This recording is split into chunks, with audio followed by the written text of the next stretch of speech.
Linda has found money that has been unused for various other projects. Either projects never got off the ground, projects had leftover money,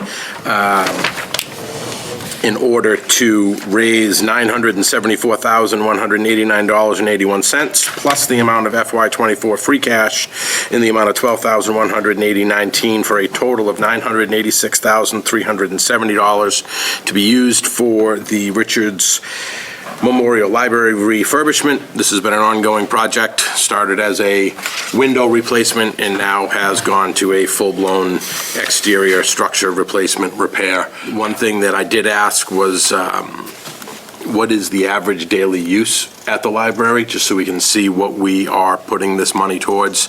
And there are over 150 daily users of the library. There are a number of people who use the library who do not have access to the internet or a computer.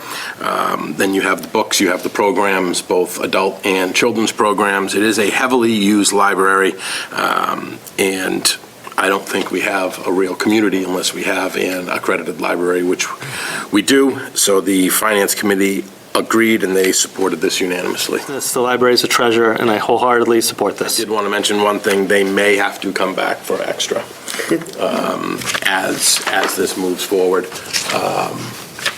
This is what we hope gets everything done, but as we have seen with other projects, there is always that possibility. However, we will do what we can to find the money where needed. One of the things that I did want to highlight about this project is the present wheelchair ramp. The ramp, as presently constructed, actually brings water towards the building.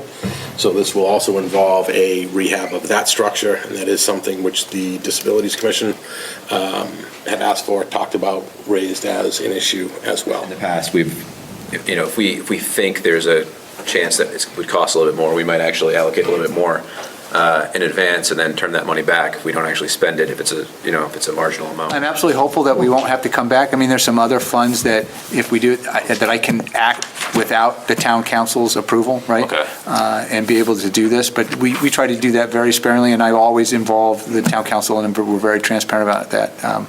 But if there's amount of contingency.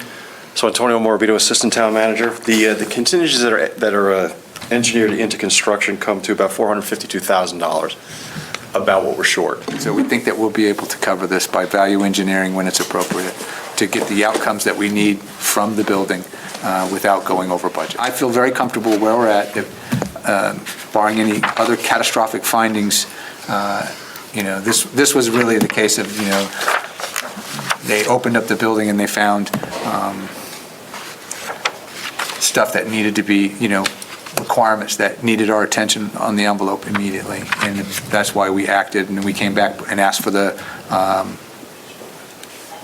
CIP project for the $2.1 million that was approved. But then when they finished this, it was almost $4 million, almost $4.9 million right now is where we're at. All those in favor say aye. Aye. Are there any opposed? Any abstentions? That motion passes 8-0.